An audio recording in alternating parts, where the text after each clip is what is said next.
desert, not diving with Scuba. Just before we get started, a word from our sponsor. AC55id.com is the fastest growing electronic music marketplace. Whether you're a label, an artist, or a music fan, this is the platform for you. You can buy music there, you can sell music, you can stream music, and streaming payback rates are 1 cent per stream. You can also stream podcasts over there, and podcasts also receive a 1 cent per stream payback. That is completely unprecedented. So if you're listening to this podcast or watching this podcast over there, we are getting paid. That is not something that happens on other platforms. Perhaps most importantly though, or most excitingly, they've got their own pressing plant, so you can fulfill fan-powered orders on demand. Yeah, you can press vinyl on demand with AC55id.com. So this is a great service. We use it for Hot Flush recordings. Couldn't recommend it highly enough. Head over to AC55id.com to check them out. Brought to you by AC55ID.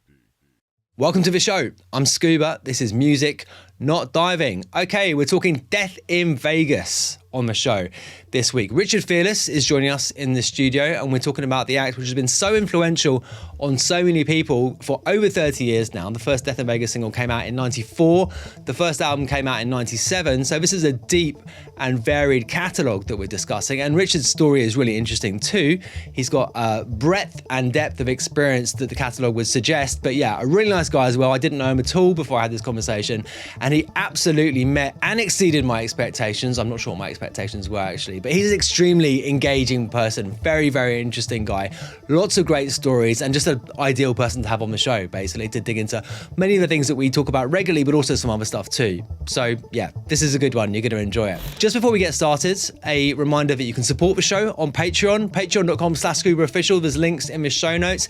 Like and subscribe this video. That's the main thing we want you to do, actually. Of course, we'd like to see you on Patreon, but you know, just liking and subscribing, doing all the stuff you're supposed to do, that would be brilliant too. I think that's about it. Yeah, give those show notes a read at some stage. But for now, and without further delay, let's head over to the studio and talk to Richard Fearless.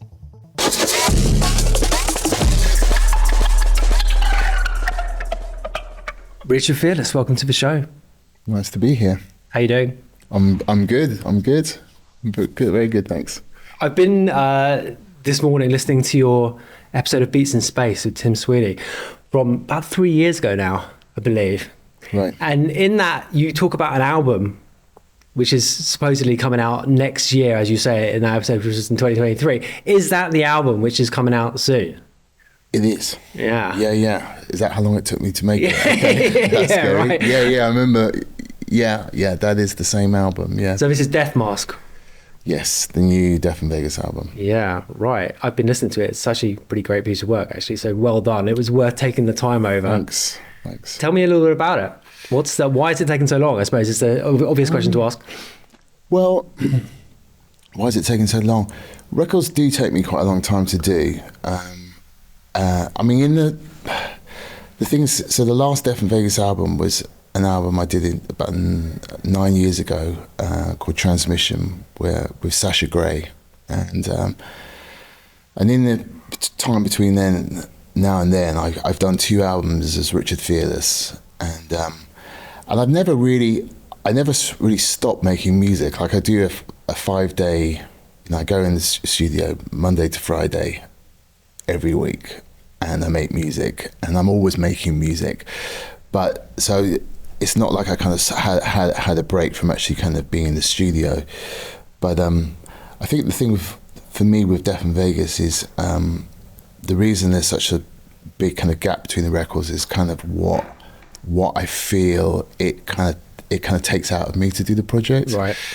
And that's a number of things. That's a combination of the pressure of, I feel like, where I left it off and where I've got to take it, reinventing it to make it creatively exciting for myself, which is probably the most important thing, because that's the only way I can kind of really do it with a passion. It has to be, I have to be excited by it, but also it's also, making a decision over the last few years to kind of wanting to self-release my material as well. And, as you know, like putting out records and how hard that is on some level, especially as someone who does, everything as far as like the artwork, the videos, it's all the release.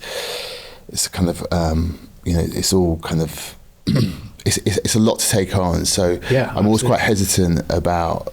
I have to kind of be really kind of ready to kind of really go for it. But I do feel I do with Death Vegas, I do feel a kind of huge kind of pressure when I do it to kind of, to, especially with the live side, to not so much making the album and making the records is that's my happy time in the studio. Right. That's when I'm most comfortable. But everything outside of that, I'm not in my comfort zone, and that includes live, that includes press.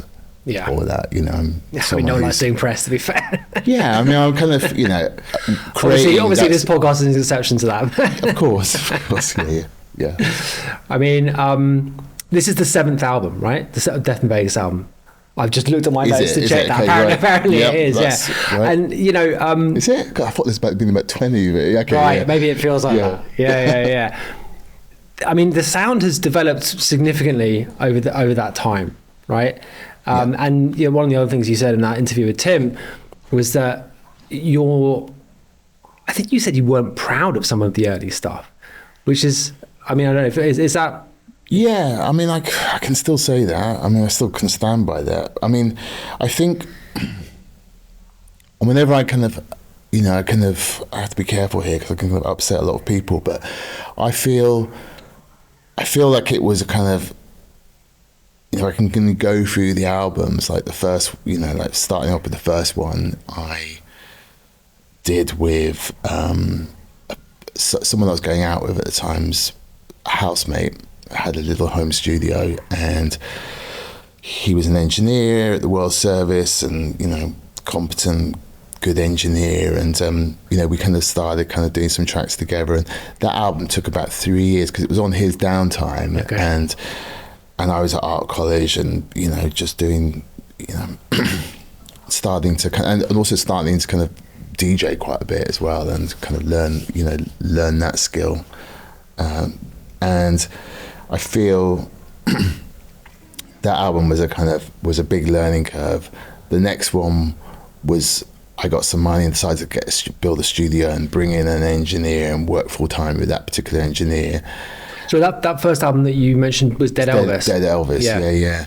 And then I did the Contino sessions, and then I signed to a major, and then it was like the pressure of being with a major, and them wanting to collaborate, to have guest vocalists and kind of trying to kind of get music that was going to chart, and I just felt like I wasn't it wasn't until I did the album Satan's Circus, which was an instrumental album, which we pretty much got dropped for.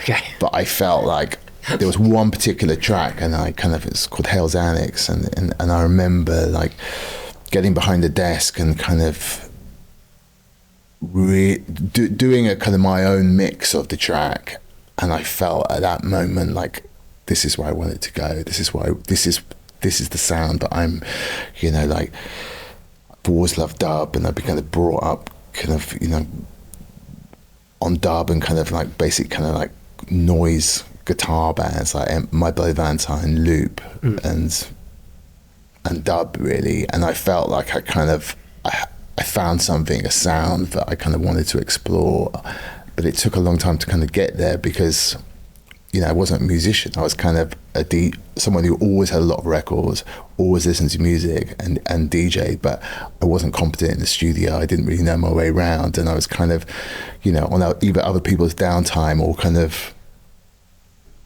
just learning really. Sure. I mean, arguably, and I wish I had taken a lot more time with records, but when I say I'm not proud of it, I'm proud of some of those records, they're kind of big records which people, Death and Vegas fans will kind of hold on to as like, they were successful, right? Yeah. But I think it was like, I was around that time when I was doing Death in Vegas, I was, DJing at this club called the Job Club and then the Heavenly Social, and I never ever played like Death in Vegas music out when I DJ'd. It was almost like this kind of separate thing, and I feel it's taken me like 30 something years to get to the point where I've kind of brought them all together. Right. and the DJing, the Deaf in Vegas, what I'm doing with the clubs I'm involved in, it's all kind of I feel it's kind of got closer, which feels like something that's taken me a long time to kind of get to that point. And also kind of before it was like, this guy, he's into art, and he does, he's a graphic designer, and he does photography, and he makes music, and it was always, they're all quite separate things, but now it just feels like I'm kind of just this artist, and these, I work in these different mediums, but they all have the same, tainted with the same brush, if that makes sense. Yeah. No, absolutely, yeah. I mean, like you are, because one of the things you said is that you see yourself primarily as a visual artist, or have done in the past anyway. I still do, really. Yeah. It's interesting that you talk about dub, and you talk about the experience of being on the console when the penny dropped. Because I mean, arguably, what I was going to say was arguably the defining instrument of dub music is actually the mixing desk, right? And that's often what's commented on anyway. And obviously, in conventional terms, it's obviously, that's not a musical instrument, but it absolutely is in the context of that music, and it absolutely is in the context of dance music and electronic music, generally speaking. What is so can you just give us your musical background, or your artistic background? Because you were at art college, I believe, when you made the track that got you the initial deal, right? Yeah. So how did you make that tune? So that was the first Deaf in Vegas single, Opium Shuffle it was called, and I think I'd done a remix. I'd been asked to do a remix because I was like DJing, and someone asked me to do a remix, and there was a bit of money to go in the studio, and there was a spare day. I got the remix done, and there was a spare day, and I had this idea of this track based on kind of like samples, and so I did this track, and at the time, what was your prior studio experience at that point? None. So you went in with an engineer, and then we're like, okay, we've got this. I mean, I suppose when you're remixing, my musical experience started a lot earlier, at a really young age, was back to being in Africa, and I grew up in Africa, and was born in Zambia, and then lived in Botswana, and it was during apartheid. My father's Irish, my mother's Scottish. They met in during the Troubles, decided to kind of get as far away from the Troubles as possible, went to Ireland, and so it was during apartheid, and the only kind of TV you could get really was Africana TV, and like English speaking, was, and it wasn't on. My dad wouldn't have it on for humanitarian political reasons, right. So the only kind of thing we really had in the house was the record player, and my dad was always really into music. Like, he was in Ireland, he would like follow the big bands when they come over from the States, and he used to kind of enter dance competitions, and we always liked his jazz as well, and so he was into his music. But then my mum danced in the Highland Games, and was always she was an art teacher. So where we were living in Zambia, we were right on the border of what was then the Congo, Belgian Congo, and so the whole Congolese music scene was kind of really strong, and the Zambian scene was really strong. South African as well, people like Miriam Makeba and whatnot, and Witch, Zambian bands. So the people my mum worked with were kind of were some Congolese people and local people to the area. Yeah. And so there was a lot of, in the house, there was, a real kind of wide selection of music, and the record player was this kind of like holy kind of thing in the house. Yeah. But what was a kind of a really magical thing was, like, from a very early age, both my sister and myself kind of, would put on records trying to get our parents to dance, that kind of, and that was a really kind of beautiful memory as a child. And I think that was where it started, this kind of power of selection. And so when I was about 12, I started buying records quite seriously. And then in my teens, I was kind of like obsessed, and I lived near Reckless Records, and that was a big shop for me. And I can count certain shops as kind of a huge influence on my journey in music, and certain key people in those shops as well. I'll list them if Please do. Well, people, Reckless, huge one for me, and then later on. I worked in Reckless, I worked in Mr. Bongo, and I was terrible. I was terrible at working in shops because I'm quite dyslexic, and I would really get the number system messed up. But Reckless, one of the members of Loot worked there. Kirk DiGiorgio worked in there, so they were kind of quite influential people to me. And then later on, like Atlas with Pete Herbert and Alex Knight, a huge influence on, I think, myself and everyone. Weatherall, Fat Cat, Just at Smallville, Brendan at Record Time in Detroit, who runs Interplanetary Dimensions, that label. Right. Yeah. Just these kind of key players who are kind of really, unsung heroes, I think, people, working in, who had huge influence on so many DJs, because you go in and they were like, you go into Fat Cat and Alex would just be like mixing records with just, everyone there, but putting, Black Market, Nicky Black Market, Ashley Beadle, they were all really influential people, in the scene. Yeah, and it's kind of a global network as well, wasn't it, of shops? Because I mean, like every major city, and probably every city, to be honest, at one point had a well-stocked record shop with a person, and the people who worked there were the passionate people, right? In that community, and sort of disseminated so much knowledge, right? Yeah. And we've often remarked on the show that there's obviously been changes in the dance scene, and some of them are positive and some of them are negative. But I think an unequivocal negative one is the decline of record shops, generally speaking. I mean, forget 100%. Vinyl, just the shops themselves, and the role they played in the scene and in the wider community too. Yeah, for sure. So that was kind of, I think, my schooling was my record collection of music. So would you classify yourself as a digger, generally speaking? Yeah. But unfortunately, over the years, it's had to change quite a bit. Like before, I would buy, always bought a lot of dub. A dub vendor, again, huge shop for me.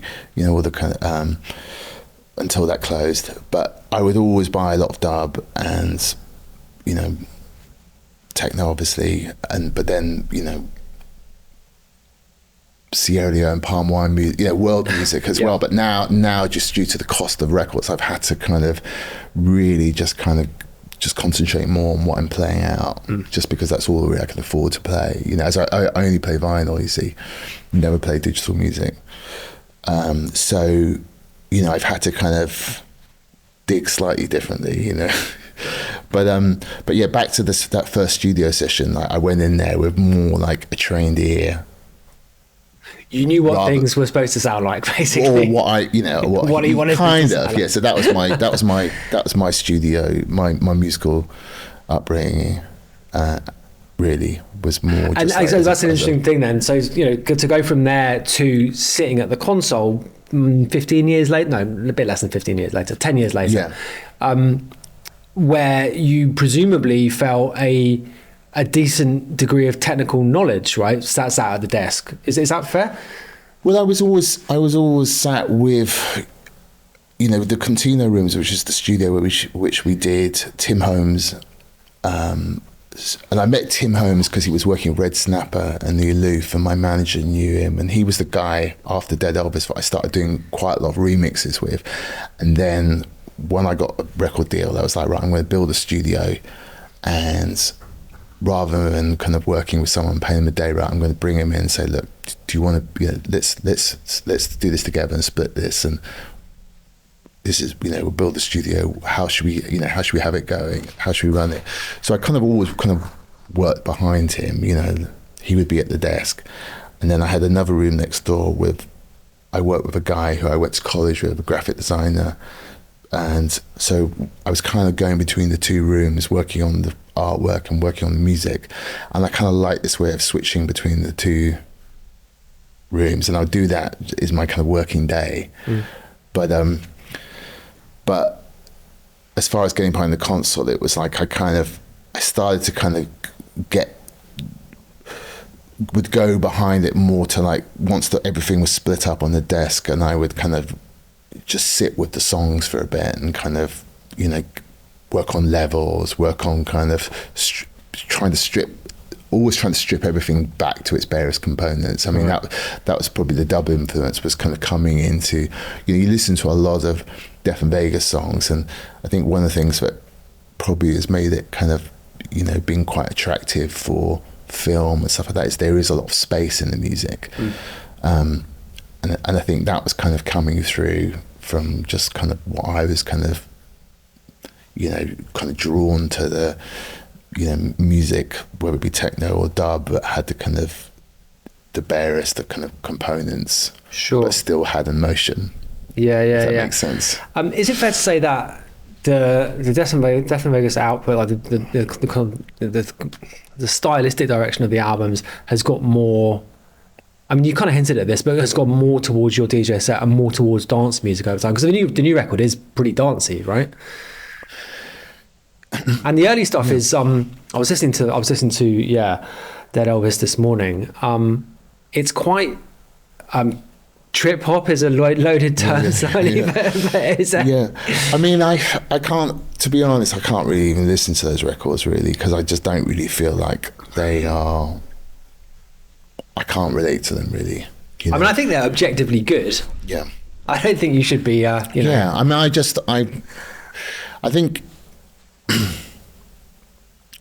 I think it was just, you know, I feel like I was just trying to, I was learning my craft. That took me a long time to kind of, you know, to kind of get comfortable in what I'm doing, really.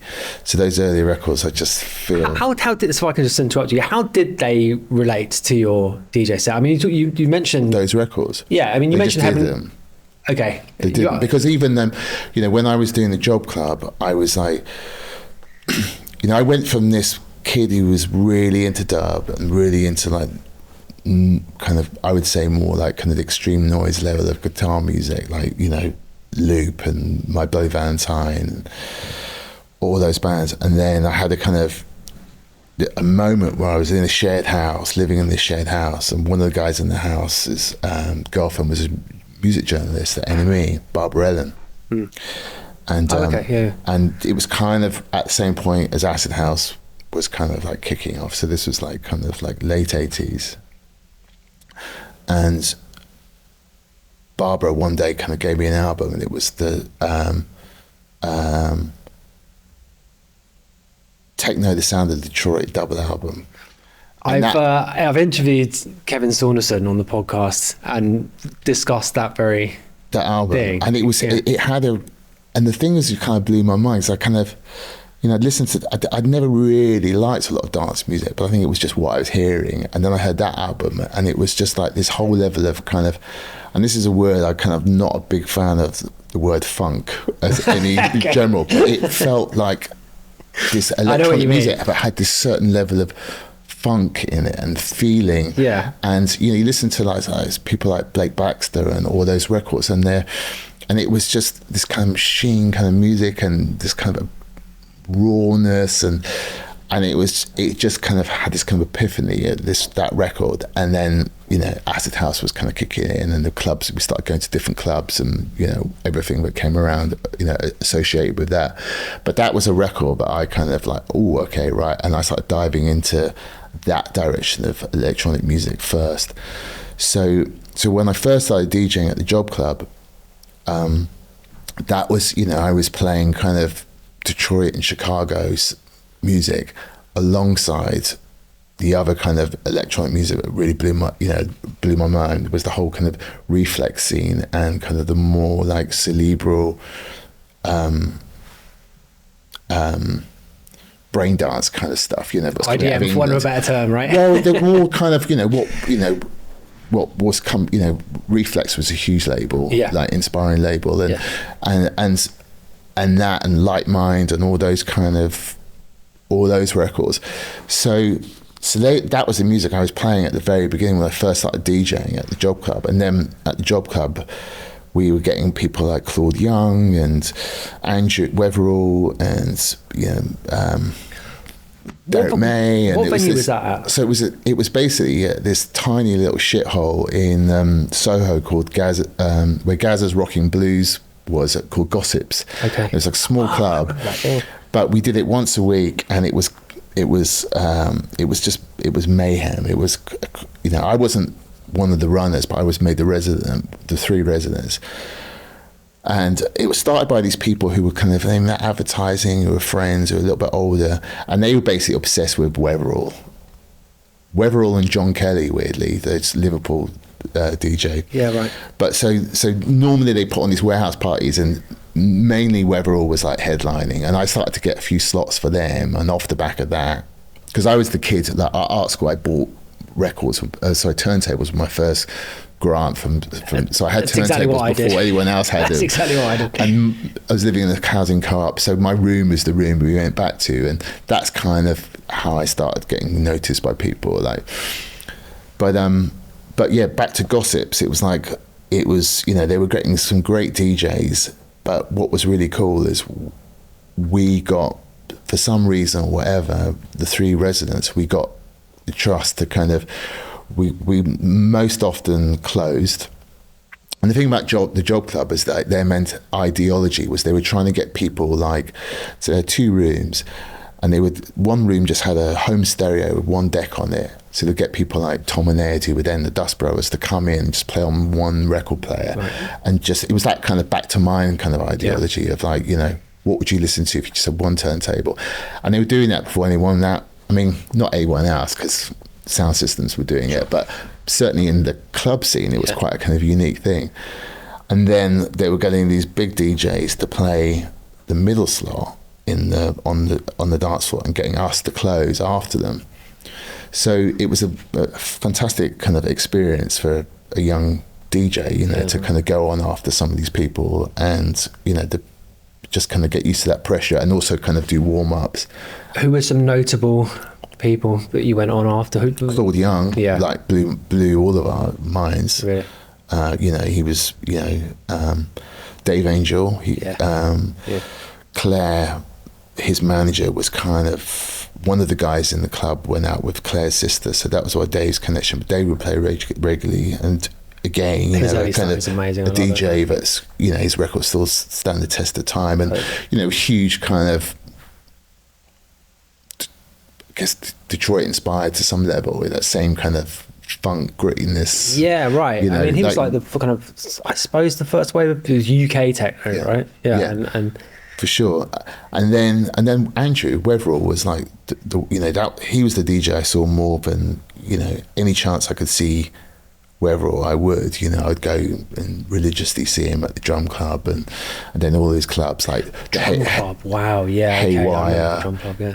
The Fortress parties, the first Fortress 1, Fortress 2. I remember going to one of the parties for him and Andrew and Amanda, who was his partner at the time, who became my agent. It was like, I think Horton had just done Sheet 1 and came over and did his first show in one of the back rooms, and there was like 40 of us just watching, Richie Horton do as Plastic Man. It was kind of, it was really fresh, and you felt like you were kind of part of something kind of, very, very underground at the time. So this area, I suppose you're talking about, is my very first steps into clubs. So I was 16 in 95. So I started going out to, I went to my first clubs in 94, and then 95 was my first kind of year of going out a lot. Right. And you mentioned Heavenly Social. I used to go to Heavenly Social all the time, and I remember seeing you there. But I had nothing to compare it to, and obviously some of the, the earlier stuff is sometimes talked about in more reverential terms. But that to me was so exciting. It was so. Obviously I was so excited about it, but it sounds like it was pretty amazing to be, taking part in it.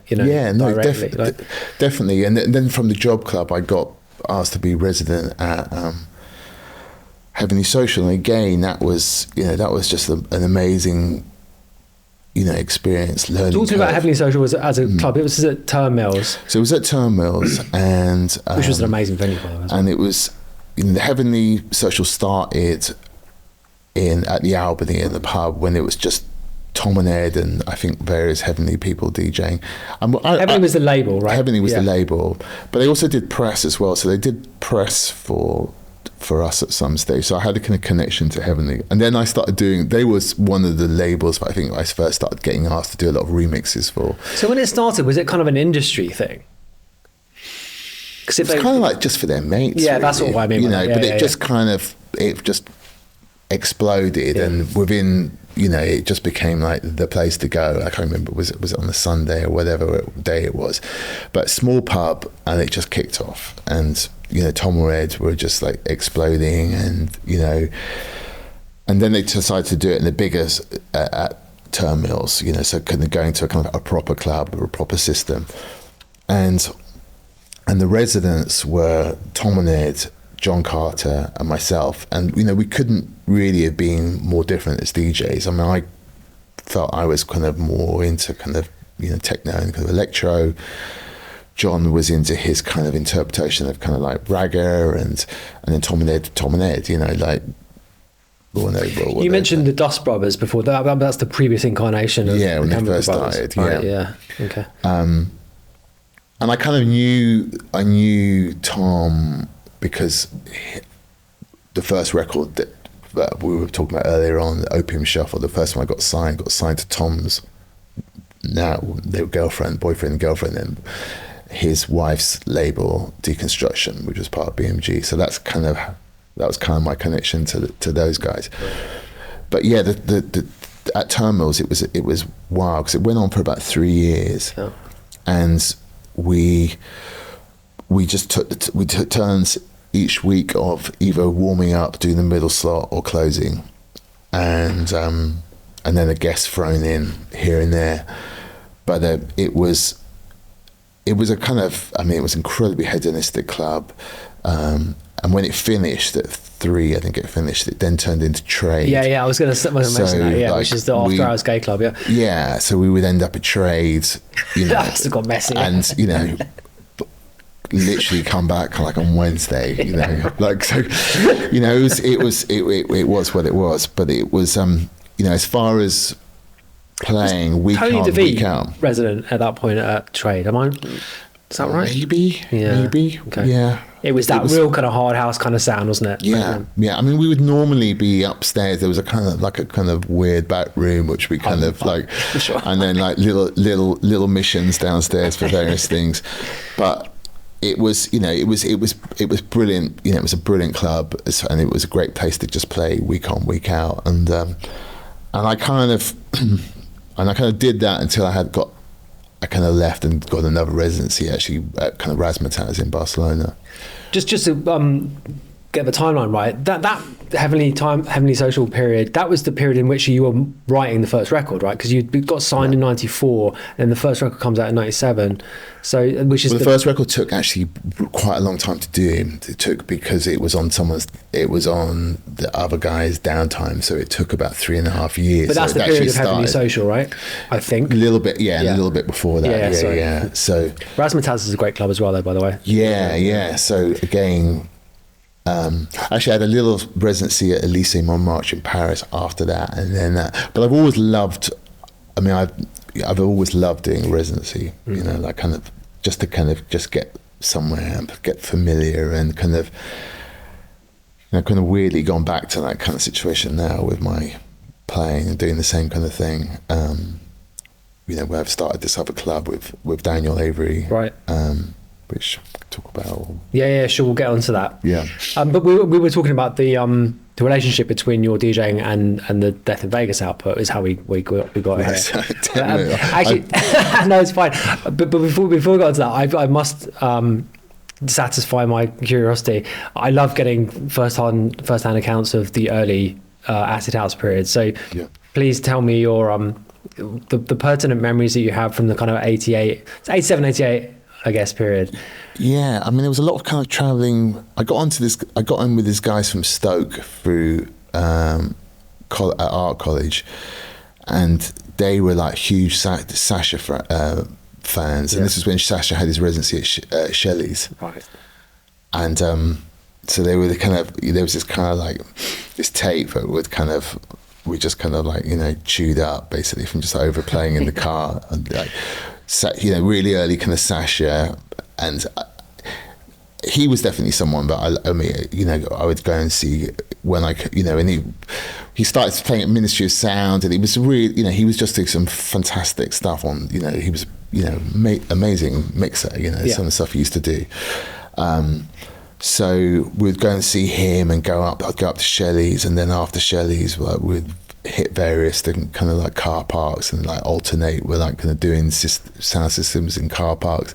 And in London, there was like raves in like Chislehurst Caves, and you know, kind of the kind of suburban kind of scene was quite good for like the kind of the wilder rave. So I was just, you know, went in balls deep basically, and you know, we'd be traveling around. You know, I kind of didn't really, once it started getting into the clubs, I think it kind of lost a lot of its. It just, a certain kind of level of aggro came with it. Right. You know, when it started, things like start going to Bagley's and all those kind of bigger clubs that were doing kind of, you know, which was like in King's Cross at the time, when King's Cross was kind of quite abandoned, really, you know. And it was all a little, it just felt a little, you know, didn't have that kind of, that level of euphoria of being in a car park with some people who just felt like you just like, you know, I fucking love you. You know what I mean? It wasn't quite like that. It was just, it became a bit kind of dark and shady, and didn't really maybe enjoy that as much. But fortunately, that kind of coincided when I started doing my own thing and playing and kind of, you know, getting behind the kind of the sanctuary of getting behind the turntables, as opposed to like having my kind of head in the bass bin. To what extent did that early period feel like a social movement as opposed to just, you know, people having a good time, having a party? Like, to what extent did it feel to some extent political, perhaps? I think political as far as it was just kind of, you know, it felt like a kind of rejection of the system. Right.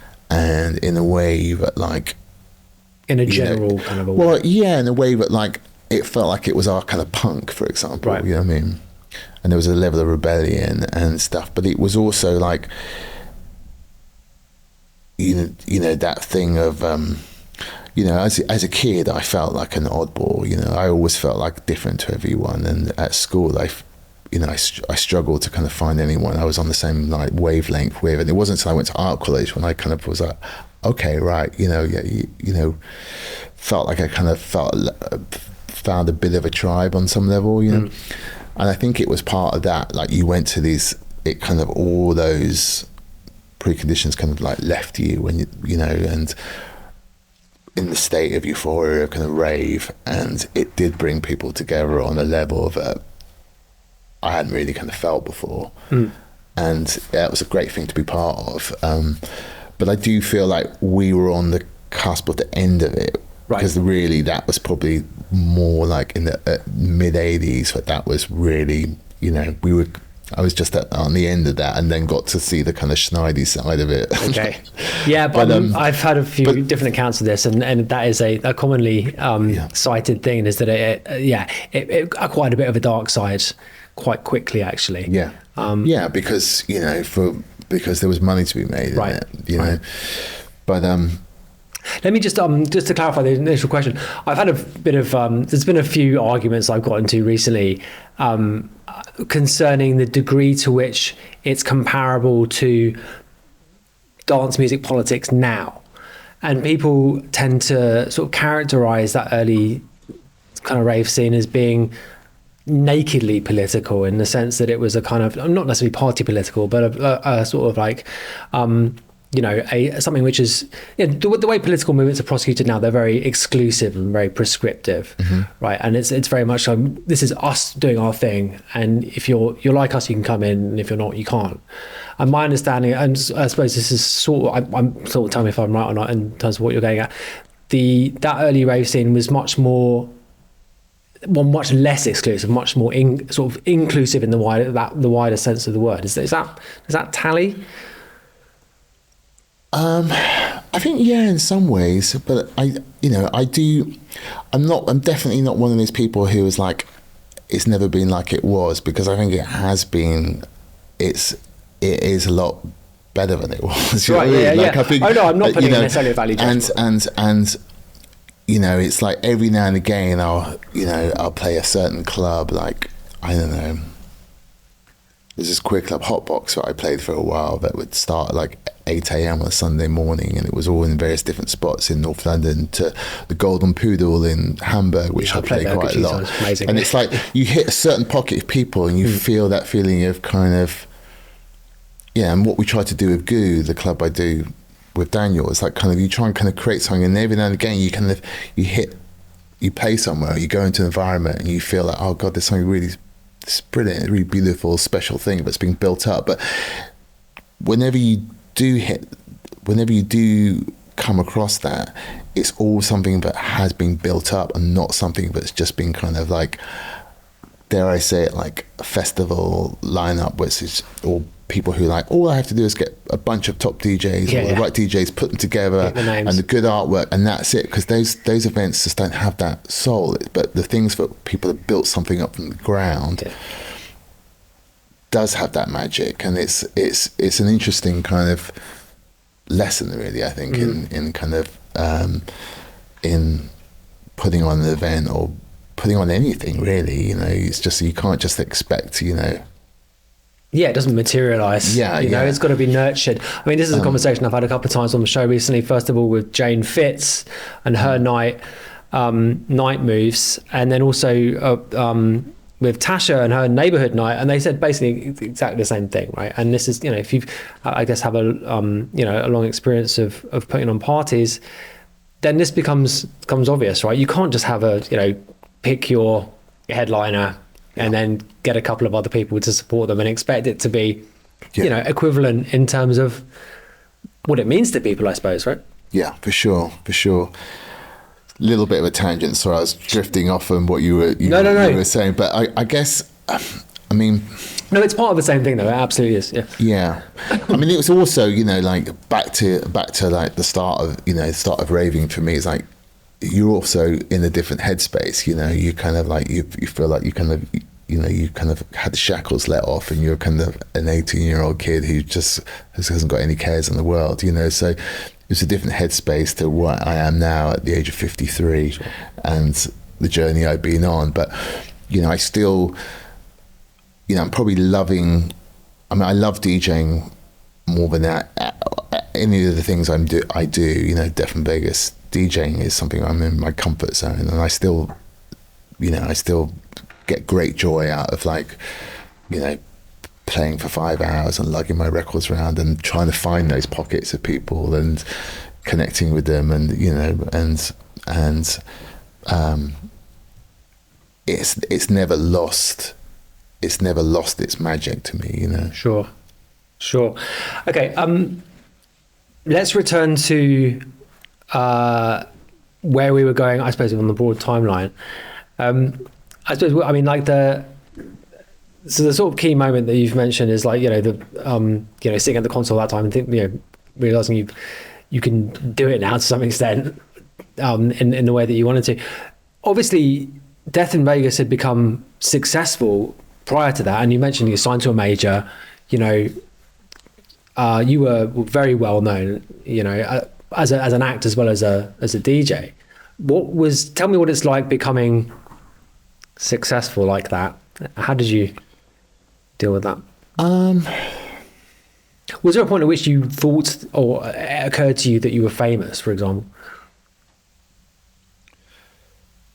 I mean, there was a lot of, at the time,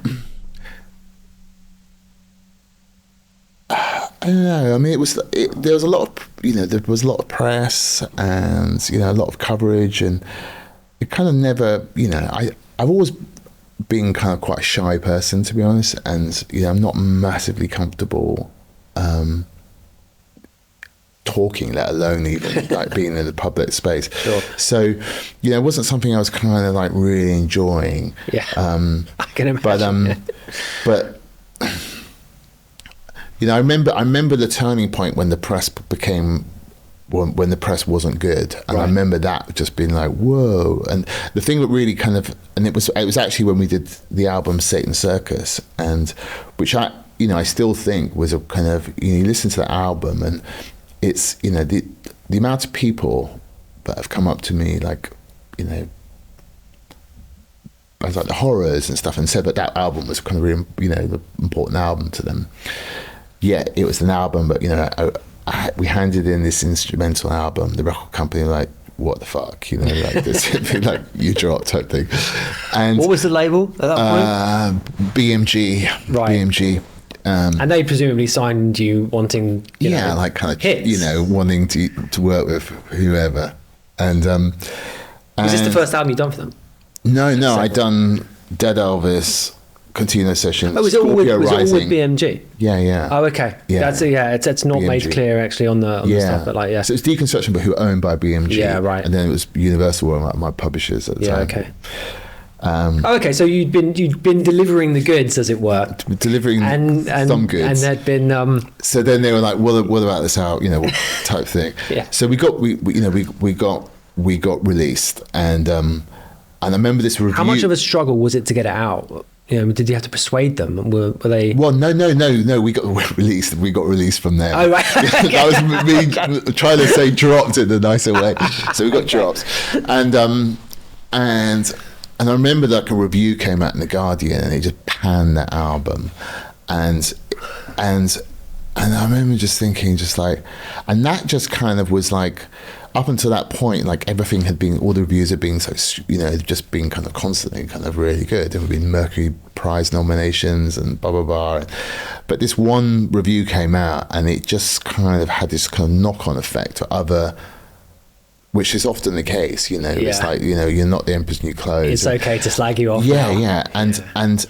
And that was like, that was like, at the time was really upsetting for me, because I was just like, but I really believed in this record, and I Yeah. really thought I, made this record, was really proud of. So it's like, fuck, if I'm doing something I think I'm going to do right, and it's not, and that kind of confused me for a little bit, and how to kind of deal with that. Yeah, right. And the one way of going would be to kind of try to go back and try and kind of to fix that problem.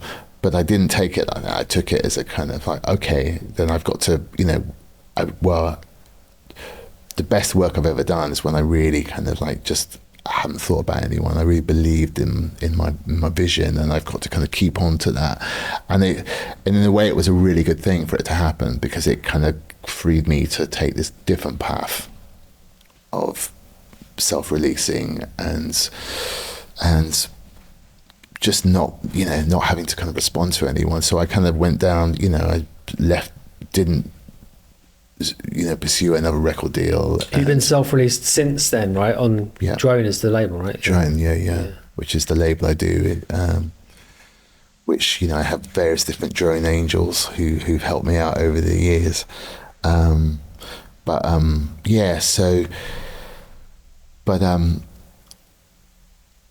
Sometimes it just, you just have to take a bit of criticism, I guess. Yeah, I mean, it is awful the first time it happens, but it's something you have to come to terms with, I guess, right? Yeah. And it can be a tricky process. I mean, the first time I got a bad review, you can't believe it. You're like, what the fuck what do you mean? Yeah. Well, especially something like, maybe if you were like, actually, the kind of like, it kind of is a little, like, I did cut some corners. But if you're like, I really, really try to, I'm See, dug deep and deep. I'm the opposite. I find it worse when stuff that I've been slightly suspicious of, I put it out and it gets a bad review. I just go, oh, I shouldn't have released it, and I really beat myself about that. Right. But when it's something that I think is good, I find it easier to say, fuck that guy, he's an idiot. Right. I'm quite mentally, that's where I go on that. Right. But but anyway, I mean, it was, it's. I feel like all the things I've kind of done have led to, like, they've kind of led to another direction of like, okay, right, I'm going to stop that now. I'm going to go back to studying, and, which I right, because you went to New York and studied photography. Yeah, that's right. Which was supposed to be your exit from music, right? It was supposed to be exit stroke pause. Well, more at the time it was a pause. So was that a direct result of bad press? No, that was a result of some kind of really quite tragic things happening. Like our tour manager died on tour. I'd just been working with Oasis, and that was just like fucking, various. It was basically, I was like, I'm kind of not enjoying this, right? And I realised I wasn't enjoying the whole thing of doing Death in Vegas live, and we were doing, the shows were getting bigger and bigger, and I was like, I need to stop this. And we were probably at the peak of what of the band, and I was like, this isn't something I'm enjoying at all. So I was like, I need to stop, and so I went to New York and decided to go back to studying photography, which was kind of, I'd always been into, as an artist, it was in the house, my dad always had a dark room in Africa and was really into photography, and it was something that I'd always done a bit of, but I wanted to kind of go deeper into studying, and so decided I was going to have a break, but didn't. I kind of got to New York. I had a situation which I had to deal with on a personal note, and picked up a guitar, which I kind of, I could get my way around a guitar, but basically I kind of found solace in this guitar and writing these songs, and then turned it into this project called Black Acid, which was a kind of psych guitar band with various members of New York, kind of, because at the time in New York, like, I found the electronic music scene was kind of like, I didn't fit into it. What year were we in here? Oh, Jesus. Late 2000s kind of thing. Yeah, and it was like, you had, it was quite kind of bridge and tunnel, kind of like the dance music scene was quite, I thought was quite, it just wasn't really where I was coming from. Yeah, so that era was when I first started playing out seriously, when I went pro, as it were. Yeah. And I was part of the early dubstep scene. That was kind of my kind of route into this whole thing. And so I went over to New York for the first time in 2006 or something, in 2007, and there was a really fun little dubstep scene going on there, but that was my only experience of it, and my knowledge of what else was going on, musically in the late 2000s, quite a lot of it wasn't very good, was it? I mean, let's be honest. Well, in New York, you had kind of like probably, the exciting thing, not for me, but not the exciting thing, but like you had like probably like DFA, what they were doing was probably, that was kicking off, but that wasn't really my scene. And then you had like, the kind of New York kind of legendary house heads who were still doing things at is it Cielo or whatever that venue was called, and but I wasn't really kind of like involved in that. But then the thing that was really exciting was the underground band, the music, the live scene was really exciting, because you had people like Death by Audio and Place to Base, which was just a studio set up by Oliver from Place to Base Exchanges. And there was that kind of art rock scene was really, the experimental scene was really interesting to me. So that's kind of really what I kind of tapped into a little bit more while I was there. I was there for about 7 years. That's a long stint, actually. Yeah.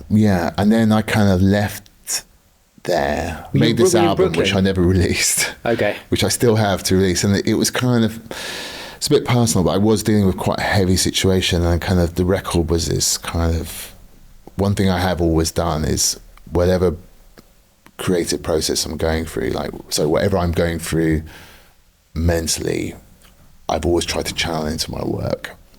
So that's something, and very related to this new album. But I just making the record was enough for me. I didn't need to kind of then tour it. I just needed to kind of make it and in this cathartic process. But then when I left New York, I moved back to London. I got a studio at Andrew Weatherall's studio, Rott's Golf Club. Andrew had a spare room, and it was Andrew working with Timothy Fairplay, and then Scott Fraser was in another room, and I did this album called Trans Love Energies there, with tracks like You're Off My Acid, and And it was nice to come back. And Andrew and I had been connected because we'd always had the same kind of we'd always had the same agent, and he was, you know, someone that you know, awful lot of respect for. So getting offered a place at his was something I jumped at. So did you make a conscious decision to start doing Death in Vegas again? Was that something like, I'm moving back to UK, going to make a record, it's going to be a Death in Vegas record, we're going to do this again kind of thing? Yeah. I mean, I was just like, I'm just going to make an album. And it was a conscious effort to make it as Death in Vegas, yeah. What brought you to that point, would you say? Probably, you know, financial for a start, because that's, you know, for me, it's like, you know, when I do Death in Vegas, it's the type, you know, if I can, you know, it's boring to go into the finance side. That's something that, you know, if I do Death in Vegas, it's definitely, you know, there's a correlation between like my income kind of probably going up a fair little enough. bit. I mean, that's a non-trivial reason, to be honest. Is that why people do things? Yeah. But I think it was, you know, also just wanting to feeling I was ready, really. You know, right. I was ready to do another record. And Fair back enough. to that thing I was saying earlier, like what it was going to take out of me and what I had to put into it. And, you know, okay, right, you know. So, and then it was, you know, I haven't really stopped since, really. You know? Yeah, no, right. I mean, the albums have been steady, right? Yeah. It's been consistent output. Yeah. Tell me about your studio. It sounds like you've got an interesting place on the Thames, right? Yeah, so I've got two places down there, a place called Trinity Buoy Wharf, which is opposite the O2 on the north side of the river. And I've got I have a shipping container which called the Metal Box, where I do my music and my radio show, which I've been doing for 4.5 years now. So I do that from there, and then I have another unit where I do the kind of the visual side of what I'm working on at the moment. So like the label and this exhibition I'm working on and that. So and it's a great spot. I've got some great neighbours. Daniel Avery is my next door neighbour, and then Jem Finer is a fine artist, but who works in sound as his main medium. And then Maxwell Sterling, who's a phenomenal musician, who I've been fortunate enough to collaborate with on an album which I'm about to release, and we just did a big thing at the South Bank together.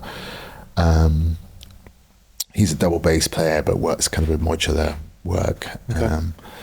And there's a few. I mean, it's a creative hub with a real mixture of kind of artists down there. But it's the studio. My studio's pretty much got the same gear I've always had in it. It runs. Everything's kind of running live. The computer's really just a kind of tape machine. Really, you know, I just use it for recording. So everything's kind of all done in out. You know, it's all outboard gear, and you know, I collect delay machines. So I've got a lot of delays. And Just to get technical for a moment, name a few pieces of kit that jump out when I ask you. So what have I got? So synth-wise, a 101, and this is what I've always had. I mean, I've added a few things. A 101, a 202, 303, 606, 909, Juno, Moog. Mini Moog. Mini Moog, yeah. And then that's probably my synths. And then my writing tools are my sequencers. As a non-musician, I've always written with sequencers, so that's why I kind of like write my melodies. So I have a SND, SAM, and a SQ10 and a Korg, where I do my main kind of writing with.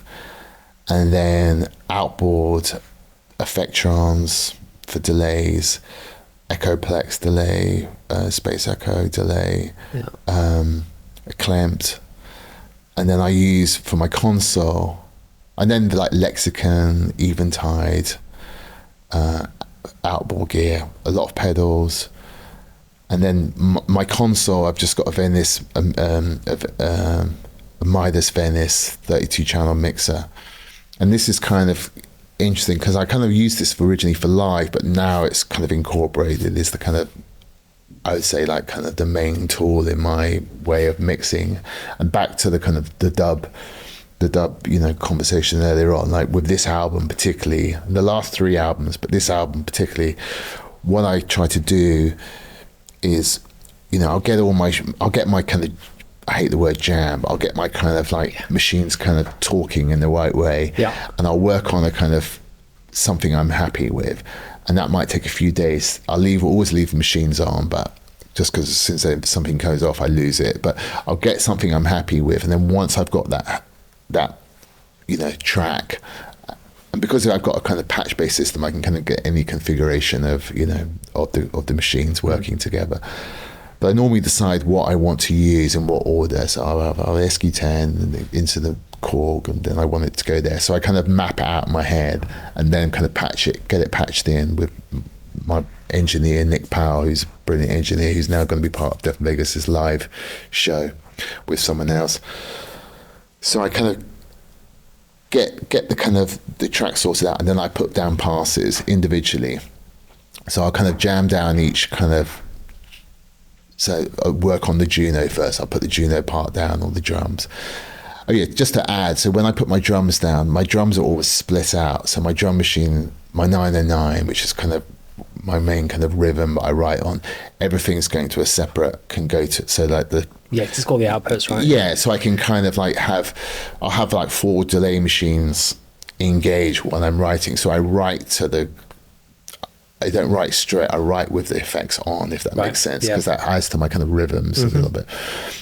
But then once I put those down, I've got all my stems separately. But then what I do is I dub my stems out on my desk. And sometimes I can do that process, like there's one track on the album, I might have done that about 5 times, like kind of just going back to the stems. And it's like kind of in a way that, you know, kind of dub producers and engineers worked, you know, I kind of take that mentality to the tracks where I'm doing these kind of passes and kind of dubbing out my stems. So that's kind of how I kind of get the overall kind of sound. And then at the very end, I kind of sum it through. I've got 2 Neve channel strips, so I kind of sum everything through there to give it some like wallop.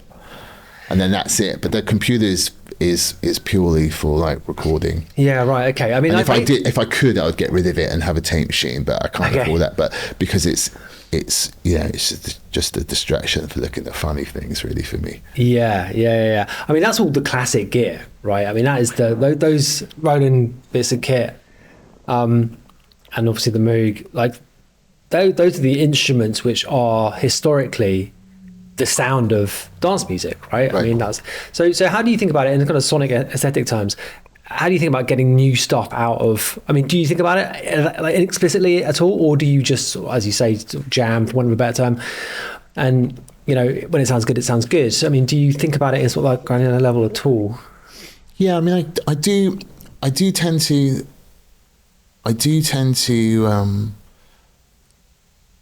whether or not the starting point in my head is anywhere near the finish point doesn't really matter, but I do have a starting point. And with the records, I tend to have I don't go in like, right, I'm going to make a Death in Vegas record. I do try and think about I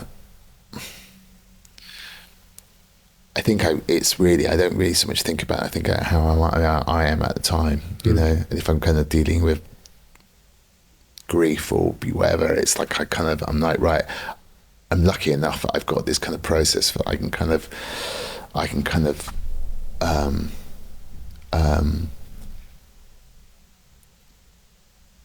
this kind of cathartic process that you can kind of channel it, you know? Yeah. And so that's kind of very much a starting point. And then other things is, you know, other people's music that I can find inspiring, you know. And this record, you know, I got asked, you know, when I was like doing the kind of the bio about like, you know, well, what has inspired and who's inspired you, and there's various people's work that I found their kind of process has been really inspiring, you know, like You know, there's Ramley, the kind of noise guitar band, hugely inspirational to me. You know, this one album was track particularly Product of Fear, and it's just the way they use distortion, but there's also kind of like, it's balancing on the kind of precipice of overload, but it can also have this kind of melancholy type effect where it can be quite soothing and it's kind of this fine balance, and it's more like that, realizing, okay, that balance is where I want to get to. So it's like I kind of draw inspiration from things like that, or you know, when I was supporting Nine Inch Nails with Death in Vegas, and I was at Gramophone in Chicago, and I went in, and you know, wherever I'm in a place, you know, if there's a chance of getting into a record shop, you know, something like Gramophone, you know, I'll go there with an empty box, and I was like in Gramophone for hours, and I was speaking. There was hardly anyone else in the shop, and I was speaking to someone in there. This is a few years back, and he's like, "Can I help in any way?" And I was like, you know, I recommended a few, asked for a few tracks, you know, and it's like, anything else I can put out for you? And I was like, well, I'd love some local stuff, you know. I always try and get, like, you know, as a starting point, listen to local people's, you know, music. Yeah. So he was pulling out a bunch of stuff, and anyway, so I went through it and I got a bunch, and it wasn't until later on I kind of realised that a lot of the records I bought were Jamal Moss, Hieroglyphic Being, and head of Mathematics label and members only stuff. But there was he makes some interesting tunes. And they're these funny tunes where I kind of felt like, as many records of his I have, there's very few of the records I ever get a chance to play out, and a lot of that is because the sonic quality of them compared to other records won't kind of hold up on the big system. Yeah, they're because very of kind of lo-fi-ish, aren't they? Kind of really lo-fi-ish, but there's this kind of psychedelicness to them. Yeah. But they feel this way that it's like it's the moment has been caught, the jam has been caught, and then it's just finished because it's got to the point. There's no like going into the stems and cleaning them up, and I was like, that I found really beautiful. To that kind of energy of like, okay, that's how I want my kind of back to the process of the jams and putting them down, and then it's a fascinating thing, because I absolutely share your interest in that kind of stuff, but I find it very difficult to get to that kind of headspace in the studio. I really do. Yeah. And people like Terence Dixon, like more the stuff he did with Population One, and again that kind of DeMarc Cantu, you know, these producers who you can see you can see the process of it. It's just like they have like studied their machines, and they've kind of caught that moment, and then they decided to kind of to move on and just not get too heavy, and that's what I wanted to do. And then to coupling with that and back to kind of the dub thing, certain producers like Mark Anestis, you know, there's one particular record which I kind of always go back to in the studio, and it was Honest John's released it. It was Mark Anestis meets the BBC, and it's a version on the track. And basically what I found just so fantastic, it's a dub track where he stripped it back, so there's no drums, there's no bass, but all you have is like the kind of, it sounds like the ghosts of these dub stabs in the background, and that's all you're hearing, but it does enough to make you feel you hear the other parts, if that makes sense, you know what I mean? And it's like, it's so minimal and so stripped down, but it still feels like a dub track. But really, it's like, is this a techno track or a dub track? And it's just these kind of like these kind of off stabs, you know. And I remember thinking, like, you know, just it was so beautiful, like on hearing that, but it could conjure up emotion with just the barest components. So that's when I'm talking about like I can draw influence from other people's music. It's not like I want to make a record that sounds like Hieroglyphic Being or this. It's like, or Mika Vieno or Pansonic. It's more like it's the aesthetic quality of their process, if that makes sense. No, it absolutely does make sense. Yeah. It's the, for want of a better term, vibe, you know, like that's a horrible way of putting it, but you know what I mean? Yeah, absolutely. You talked in that interview with Tim, again, going back to that, about doing field recordings for this project, and it sounded like you did some pretty interesting stuff, actually. Yeah, I mean, I got into. It's weird, actually. I was thinking about that. Just thinking about that interview. Those field recording, they kind of, they've definitely kind of gone into a lot of the records that I've been doing the last few years, and I think it was just trying to find a different sound source that I could dive into, and you know, I love experimenting with stuff, and you know, where I am in the studio, it's a very, one of the beautiful things about it, it's a very, you know, you forget in London, but it's kind of, how do I say it, like a, you know, it's a working machine, and at certain parts of London, especially by the river and next to a steel factory and all the trade that's going on the river, you realize it's like, it is actually this big old engine that's kind of running, and it's a really noisy spot where my studio is, and a lot of people that does their head in, you know, there's pylon driving and the sounds of the boats, but I kind of find like noise, like ambient noise, can be really quite inspiring to me. And I read this one book which I can't remember what it was, but it's all about field recordings, but how people had taken field recordings to a different level. For example, like this one Icelandic artist who was like, you know, recording like the wind and the rain, but then decided to like work with choirs to kind of to emulate the sound of the rain. So they're singing the sound of the rain, and people who were kind of just taking the sound source and then kind of just taking it to this next level. And it really kind of opened up this idea to me of like, okay, right, well, let's try stuff like get like underwater mics and put them in the rivers and see what the engines of the boat sounds like, and when there's pylons being driven, let's just go and record them and use them in the room. And so I just kind of started diving into that, and I've found that it's just been a great source of sound, and it's kind of brought into the pot. Yeah, how do you go about integrating that kind of stuff into, you know, working with the classic gear and trying to get to those places as you described, you know, where the machines are almost doing their own thing, right? And well, the first thing I try and do is I try and make sounds. Anything I work with, I try to make it unrecognizable.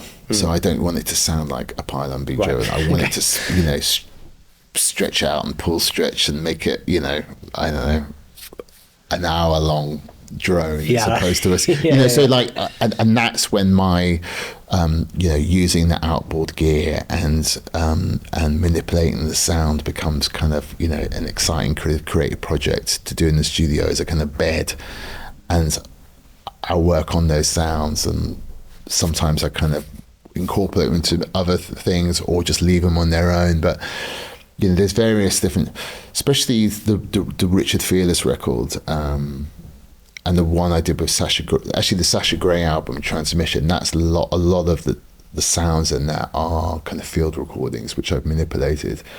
On this record, probably not as much, but there is a few, you know,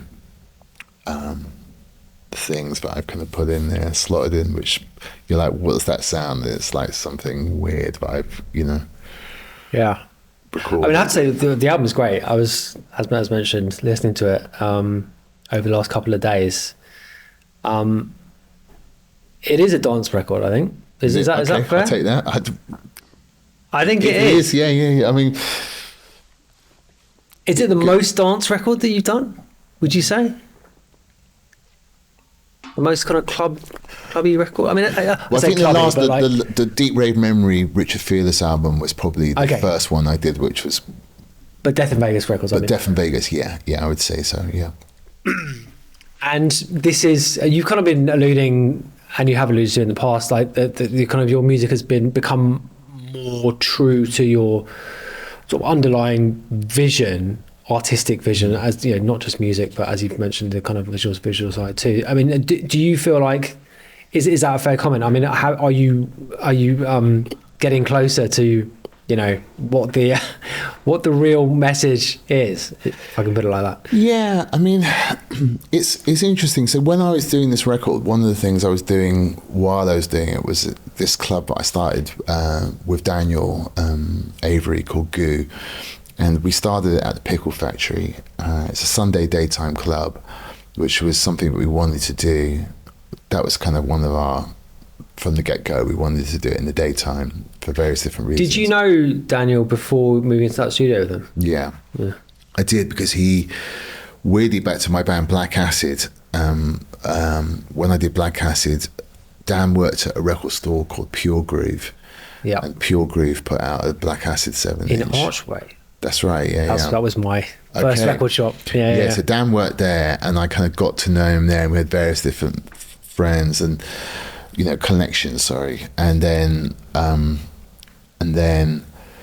when I did Trans-Love Energies, my manager at the time put this record label together to kind of put out this album, Trans-Love Energies, and I got Dan in to kind of help out on various different things, and then when I was with Andrew, in the studio of Andrew, Dan started working with Andrew quite a bit, with Timothy, and was DJing with Andrew. So we kind of we kept crossing, basically, and then when I moved to Trinity Boy Wharf, there was a space next to me, and I suggested it to Ghost Culture, who a guy called James Greenwood, who records under the name of Ghost Culture. He's a very talented man. Yeah, very talented. And James was the synth player in Death in Vegas. But James was also, he? I didn't realise that. James Okay. also worked with Dan. Right, yeah, so of course. Yeah. For various different reasons, Dan kind of slowly was going into the studio more, and James left London, and they said Dan kind of like switched and became like the person who was in the studio more than James was. So, but how doing the club together really worked was purely from just, you know, playing records in the studio and kind of a constant kind of like knocking on each other's doors, because there's no soundproofing down there, and just asking each other what things were, and realizing we were actually quite in tune with each other musically. But back to, you know, whether it's like the start of this, like what happened is, so we started this club at the Pickle Factory, and it was really influential on, I think, on the Death in Vegas album, because doing something where you're playing from start to finish and being in the daytime, starting at 4 p.m. and just realizing, you know, I love the slow burn and that thing of just kind of like the slow journey into things, and that became like a big part of the club like that. And we recorded all the sets, which was really, really helpful, because it meant that like it didn't matter if no one was there, we knew, but like we were going to use these recordings. So the first hour of kind of like ambient was you know, that would become, you know, that and the middle slots were really beautiful parts of the evening and recorded. And, you know, we kind of, you know, we would always play 3 records on, 3 records off from the very start. So just having that kind of, especially the room as well, and how the room sounded there, and like bass worked really well, and maybe not always just a straight kick, and kind of realizing how you can kind of just do stuff a little bit different, and I think just kind of making a record while I was playing in that space a lot, kind of, because sometimes, like for example, the Death Master track, the closing track, which is like the single at the moment, I made it thinking about that space, you know, that room, like how it would sound. And very often when I am doing a song, I do think about like where I would like it to be heard when I'm making it, you know. Yeah. So I can say that like Goo was a big influence on the album, you know, in that way. It can be really helpful actually, having that sonic point of reference as much as anything else. You know, it really, it can sort of help visualize an idea like that. Absolutely. Had a similar sort of thing when we did our night at Berghain for a number of years. And also, I mean, actually, you know, going back to the early dubstep scene was so focused on Plastic People, you know, every tune was made specifically for that sound system, right? And it really affected the way the genre developed, actually. You know what I mean? Because a lot of different people doing the same thing. But yeah, I mean, having that, as I said, point of reference can really be helpful. I had a little residency at the first Plastic People as well. Oh, the one in right. Yeah. Okay. Back to that. Richard, this has been great. Let me ask you a few to finish up. Yeah, sure. Does any, I mean, you've talked about different influences and you haven't really talked about dance music as being influential. Is there any dance music for the last few years that you've considered to be good, or if it has influenced you in any kind of way? Maybe not the last few years, maybe since coming back from New York, which is obviously a while ago now, but like the dance music of the last like 10, 15 years, what's the, any you're like, no, not really. No, not really. Fair enough. That's a reasonable answer to that question, to be honest.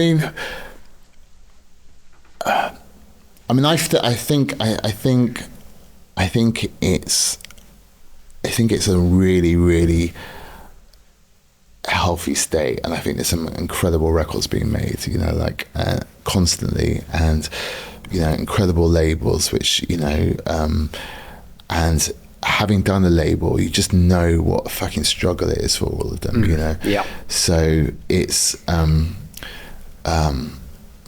you know, back to like the supporting labels and supporting record stores, you know, those it's so important. You know, I kind of, I mean, I can't think of like any particular, I mean, it's artists, you know, like Andreas Tiliander, who's doing some of his kind of acid dub stuff, which is, you know, really love. Consistency, what kind of clone of kind of putting out. You know, parties like No Way Back in Detroit, and you know, the kind of the queer scene, I think, like kind of for the energy of the parties, and like parties like Hotbox, which is kind of had a huge effect on like what Fold's kind of developed into, and you know, places like Hot Mass in Pittsburgh, and you know, scenes have been an influence, but particular kind of like, you know, I'll say this, and on the way back, when I'm walking home, I'll be like, oh, why did I mention that? Like, I mean, I kind of, you know, I have no problem finding, you know, really inspiring music. Right. Okay. Well, yeah. I think it's really, really exciting. I just think it's really, I mean, I made a conscious effort, not a conscious. I have tried once. I borrowed one of Dan's CDJs or 3000s, whatever those, and I just couldn't get my head around it. It didn't. I was really going to ask you about that, actually. I love the, you know, I love hauling records around, and just the kind of, you know, the how a piece of wax on a good tune system sounds, and just the kind of physical aspect of it. So that's kind of, in a way, I think has kind of helped me, because I think I would be overloaded if I was trying to dig through all the digital music, because there is just so much music being made, and I think it must be an overwhelming thing for people to kind of fathom. It is, yeah. So it is. It does actually. That's one of the big benefits of doing vinyls. You kind of there's a certain, you know, people have made a selection about what they're going to commit to wax because of the cost of it, and it does kind of help a little bit because you've got a smaller pool to kind of dive into. But and another thing that I've been really fortunate enough with, I've been doing this show on Dub Lab now for about 4.5 years, and it's first Saturday of the month, 10 to midnight, and I really love doing the show. But what's been great is like, it's kind of started to be kind of recognized, and people send me, you know, I get quite a lot of stuff sent now to me, you know, people are kind of like cutting dub plates and stuff, and really, that's nice of them. And it's amazing, and it feels like kind of people, you know, because I'm always searching for that kind of wonky record, you know, that's what I'm after, you know, that the one that's kind of just a little bit kind of off kilter. And, Yeah, you know, sort of and I what feel the like people fuck, kind of know what I'm kind of into now. So I'm fortunate enough, I do get kind of quite a lot of music sent, which really helps, you know. Yeah, and you know, and just relying on those shops, and you know, God forbid, yeah. So yeah, last one. I mean, you're making a positive case actually for dance music and electronic music generally at the moment. Is that fair? Is that your outlook on it, and comparatively speaking? So yeah, give me the positive case. Why should people be optimistic about the whole thing right now? Because I think, you know, because you have, you know, I went up to this weekend. I was up in Todmorden the weekend before. I was up in Todmorden for this Angie Weatherall weekender. And it was like, you know, playing to a group of people, but it was like, there was quite an older crowd compared to some of the other things I play at, but it was really beautiful to see that, and to see kind of young kids and kind of an older, you know, maybe like a few generations of people kind of on the floor under kind of one kind of banner of, you know, their love for what Andrew had kind of like, you know, his kind of, what he had shaped and what he had kind of created over his legacy. And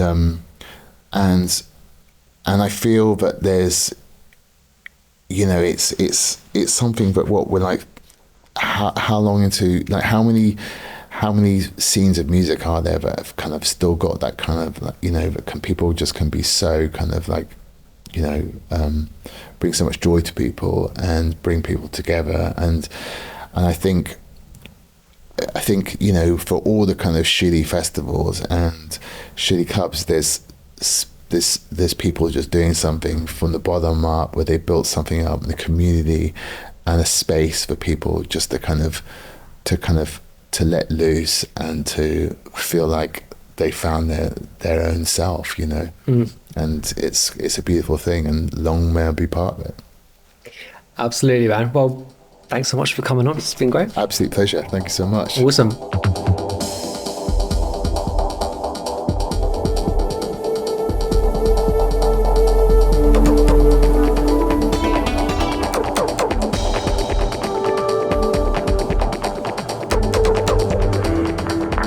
Music, not diving, with Scuba.